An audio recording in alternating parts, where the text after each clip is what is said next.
Hello friends, ನಮಸ್ಕಾರ. ಕೀರ್ತಿ simple ಅಡುಗೆಗೆ ಸ್ವಾಗತ. ಇವತ್ತು ನಾನು ಮಾವಿನಕಾಯಿಯ ಹುಡಿ ಬೇಳೆ ಸಾಂಬಾರು ಮಾಡೋದನ್ನು ತೋರಿಸ್ಕೊಡ್ತೀನಿ ನೋಡ್ರಿ. ಈಗ ಗುಂಡು ಮಾವಿನಕಾಯಿ ತೊಗೊಂಡೆ ನೋಡ್ರಿ. ಇಲ್ಲೇ ತೊಗೊಂಡು ಮೇಲಿಂದ ಸಿಪ್ಪಿನ ತೊಗೊಂಡ್ಬಿಡ್ತೀನಿ ರೀ ನಾನು. ಈಗ ನೋಡಿರಿ ಕ್ಲೀನಾಗ ಸ್ವಲ್ಪನೂ ಸಿಪ್ಪಿ ಇಲ್ಲದು ಕ್ಲೀನಾಗಿ ಎಲ್ಲನೂ ತೊಗೊಂಡ್ಬಿಟ್ಟು ನೋಡ್ರಿ ನಾನು ಇಲ್ಲಿಗೆ. ಇವಾಗ ಸಣ್ಣ ಸಣ್ಣ ಪೀಸ್ ಮಾಡ್ಕೊತೀನಿ ರೀ. ಇವನ್ನ ಮಾಡಿಕೊಂಡು ಸಣ್ಣ ಸಣ್ಣ ಹೋಳು ಮಾಡಿಕೊಂಡು ರೆಡಿ ಮಾಡ್ಕೊತೀನಿ ರೀ ನಾನೀಗ. ಈಗ ನೋಡಿ ಕಟ್ ಮಾಡಾಕೊಂತೈತಿ. ಈಗ ಇದೇ ರೀತಿಯೇ ಎಲ್ಲವನ್ನು ಕಟ್ ಮಾಡಿಕೊಂಡು ಸಣ್ಣ ಸಣ್ಣ ಹೋಳು ಮಾಡಿಕೊಂಡು ರೆಡಿ ಮಾಡ್ಕೊಂಬಿಡೋಣ್ರಿ ನಾವೀಗ. ಈ ತೋರ್ಸಾಕೊಂತೀನಲ್ಲ ಈ ಸೈಜನ್ನು ಕಟ್ ಮಾಡ್ಕೊಂಬಿಟ್ರೆ ಸಾಕು ನಮ್ಗೆ. ಈಗ ನೋಡಿರಿ ಎಲ್ಲನೂ ಕಟ್ ಮಾಡ್ಕೊಂಡದ್ದು ಆಯ್ತು. ಇವಾಗ ಇಷ್ಟು ಸಣ್ಣ ಹೋಳು ಮಾಡಿಕೊಂಡು ರೆಡಿ ಮಾಡ್ಕೊಂಡೇನಿ. ಈಗ ಈ ಕುಕ್ಕರ್ನಾಗ ಒಂದು ಬಟ್ಲ ನಾನು ತೊಗರಿಬೇಳೆ ಹಾಕ್ಕೊಂಡು ಒಂದು 2 ಸಲ ತೊಳ್ಕೊಂಡು ರೆಡಿ ಮಾಡಿಕೊಂಡು ಇಟ್ಕೊಂಡೇನಿ ನೋಡ್ರಿ. ನಾನು ನೆನೆಸಿಟ್ಕೊಂಡಿದ್ನಿ. ಒಂದು ಬಟ್ಲ ಹಾಕ್ಕೊಂಡಿದ್ನಿ ತೊಗರಿಬೇಳೆ. ಈಗ ತೊಳ್ಕೊಂಡು 2 ಸಲ ತೊಳ್ಕೊಂಡು ರೆಡಿ ಮಾಡ್ಕೊಂಡಿದ್ನಿ. ಈಗ ಬ್ಯಾಳೆ ಮುಳುಗಬೇಕದು ಅಷ್ಟು ನೀರು ಹಾಕ್ಕೊಂಡು ನೋಡ್ರಿ ನಾ ಇಲ್ಲೇ. ಇವಾಗ ನಾವೇನು ಕಟ್ ಮಾಡ್ಕೊಂಡಿದ್ವಲ್ಲ ಮಾವಿನಕಾಯಿ ಹೋಳನ್ನು ಇದಕ್ಕೆ ಹಾಕ್ಕೊಂಬಿಡೋಣ್ರಿ ಈಗ ಕುಕ್ಕರಿಗೆ ಎಲ್ಲವನ್ನು.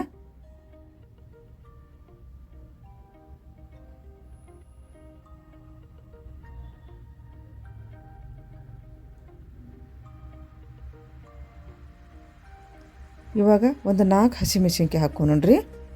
ಈ ಸ್ವಲ್ಪ ಖಾರ ಇದ್ರೆ ಸಾಂಬಾರು ಮಾವಿನಕಾಯಿ ಸಾಂಬಾರು ರುಚಿ ಬರ್ತೈತ್ರಿ. ಅದು ಸ್ವಲ್ಪ ಖಾರ ಇರ್ಬೇಕು. ಇವಾಗ 4 ಹಸಿಮೆಣಸಿನ್ಕಾಯಿನ ಹಾಕ್ಕೊತೇನೆ ನೋಡ್ರಿ ನಾ ಇಲ್ಲೇ. ಈ ರೀತಿ ಕಟ್ ಮಾಡ್ಕೊಂಡು ಹಾಕ್ಕೊಂಡು ನಾ ಇಲ್ಲೇ. ಒಂದು ಟೊಮೆಟೊನ ಈ ರೀತಿ ಕಟ್ ಮಾಡ್ಕೊಂಡು ಹಾಕ್ಕೊಂಡು ನೋಡ್ರಿ ನಾನು. ಇವಾಗ ಒಂದು 1/4 ಚಮಚ ಅರಿಶಿನ, ಒಂದು ಸ್ವಲ್ಪ ಎಣ್ಣೆ ಹಾಕ್ಕೊತೇನೆ ರೀ ನಾನು. ಹಾಕ್ಕೊಂಡು ಕುಕ್ಕರ್ ಮುಚ್ಚಳ ಮುಚ್ಚಿ ಒಂದು 3 ಸೀಟಿ ಮಾಡಿಸ್ಕೊಂಡ್ಬಿಡ್ತೇನೆ ರೀ. ಒಂದು ಸೈಡಿಗೆ ಇಟ್ಕೊಂಡ್ಬಿಡ್ತೀನಿ. ಇವಾಗ ಒಗ್ಗರಣೆ ಹಾಕ್ಕೊಂಡ್ಬಿಡ್ರಿ ಸಾಂಬಾರಿಗೆ ಮೊದ್ಲೇಕ. ಈಗ ಬಾಳ್ಗಿಗೆ ಒಂದು 2 ಚಮಚ ಎಣ್ಣೆ ಹಾಕ್ಕೊಂಡು ಒಂದು 1/4 ಚಮಚ ಮೆಂತ್ಯ ಕಾಳು ಹಾಕ್ಕೊಂಡು, ಒಂದು ಅರ್ಧ ಚಮಚ ಸಾಸಿವೆ, ಒಂದು ಅರ್ಧ ಚಮಚ ಜೀರಿಗೆ ಹಾಕ್ಕೊಂಡು ನೋಡ್ರಿ ಇಲ್ಲೇ. 3 ಚಟಪಟ ಅಂತ ಸಿಡಿಬೇಕು ರೀ ಎಣ್ಣೆಯಾಗ. ಅದಾದ ನಂತರ ಒಂದು ಎಸಳು ಕರಿಬೇವು ಹಾಕ್ಕೊಂಡು ನೋಡ್ರಿ ಇಲ್ಲೇ. ಈಗ ಒಂದು ಗಡ್ಡೆ ಬೆಳ್ಳುಳ್ಳಿನ ಜಜ್ಕೊಂಡು ಇಟ್ಕೊಂಡಿದ್ನಿ ಅದನ್ನ ಹಾಕ್ಕೊಂಡು ನೋಡ್ರಿ ಇಲ್ಲೇ. ಈಗ ಎಣ್ಣೆ ಒಳಗೆ ಚಲೋ ತಂಗ ಫ್ರೈ ಮಾಡ್ಕೊಂಡ್ಬಿಡ್ತೀನಿ ಬೆಳ್ಳುಳ್ಳಿನ. ಈಗ ಕೆಂಪು ಮೆಣಸಿನ್ಕಾಯಿ ಹಾಕ್ಕೊಂತೇನೆ ನೋಡ್ರಿ ಒಂದು 3. ಈಗ ಅದನ್ನು ಕೂಡ ಎಣ್ಣೆ ಒಳಗೆ ಚಲೋ ತಂಗ ಫ್ರೈ ಮಾಡ್ಕೊಂಡ್ಬಿಡ್ತೇನೆ ರೀ ನಾನಿಲ್ಲೇ. ಈಗ ಉಳ್ಳಾಗಡ್ಡೆ ಹಾಕ್ಕೊಂತೇನೆ ರೀ. ಉದ್ದಕ್ಕೆ ಹೆಚ್ಕೊಂಡಂತ ಉಳ್ಳಾಗಡ್ಡೆ ಹಾಕ್ಕೊಂಡು ಈಗ ರುಚಿಗೆ ತಕ್ಕಷ್ಟು ಉಪ್ಪು ಹಾಕ್ಕೊಂಡು ಈಗ ಉಳ್ಳಾಗಡ್ಡೆ ಚಲೋ ತಂಗ ಎಣ್ಣೆ ಒಳಗೆ ಫ್ರೈ ಮಾಡ್ಕೊಂಡ್ಬಿಡ್ಬೇಕು. ಉಳ್ಳಾಗಡ್ಡೆದು ಸಾಫ್ಟ್ ಆಗ್ಬೇಕು ಮತ್ತು ಕಲರ್ ಚೇಂಜ್ ಆಗ್ಬೇಕು. ಅದು ಅಲ್ಲಿ ತನಕನೂ ಸಣ್ಣ ಉರಿಯಾಗ ಫ್ರೈ ಮಾಡ್ಕೋಬೇಕು ನೋಡ್ರಿ ನಾವು. ಈಗ ನೋಡ್ರಿ ಫ್ರೈ ಮಾಡ್ಕೊಂಡಿದ್ದಾಯ್ತು. ಈ ಕಡೆ ಕುಕ್ಕರು ಕೂಡ 3 ಸೀಟಿ ಮಾಡಿಸ್ಕೊಂಡಿದ್ದು ಆಯ್ತು. ಇವಾಗ ಈ ರೀತಿ ಸಾಫ್ಟಾಗಿ ಕುದೈತೆ ನೋಡ್ರಿ ಬ್ಯಾಳೆ. ಈಗ ಇದನ್ನು ಮುಗಿಸ್ಕೊಂಬಿಡೋಣ್ರಿ. ಈಗ ಚಲೋ ತಂಗ ಮುಗಿಸ್ಕೊಂಬಿಡೋಣ ಈ ಕುಕ್ಕರ್ನಾಗನ.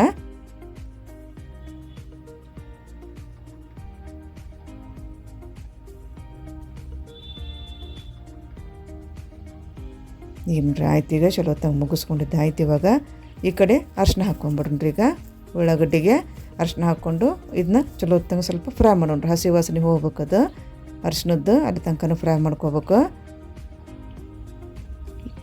ಇವಾಗ ಬೇಳೆ ಹಾಕ್ಕೊಂಬಿಡ್ರಿ. ನಾವೇನು ಮುಗಿಸ್ಕೊಂಡು ಇಟ್ಕೊಂಡಿದ್ದೆಲ್ಲ ತೊಗರಿಬೇಳೆನ ಹಾಕ್ಕೊಂಬಿಡ್ರಿ ಇದಕ್ಕೆ. ಈಗ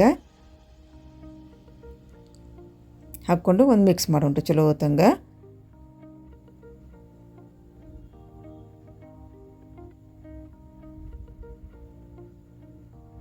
ಇವಾಗ ಬೆಲ್ಲ ಹಾಕ್ಕೊಂಡ್ರಿ,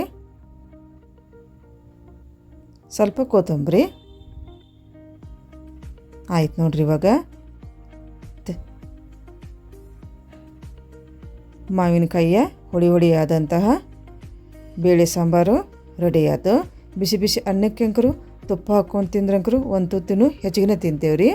ಅಷ್ಟು ಟೇಸ್ಟಿಯಾಗಿ ಇರ್ತೈತಿ ಇದು ಹುಳಿ ಆದಂಥ ಮಾವಿನಕಾಯಿ ಸಾಂಬಾರು.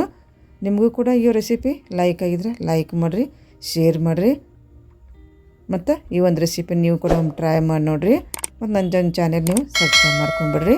ನಮಸ್ಕಾರ, ಧನ್ಯವಾದ.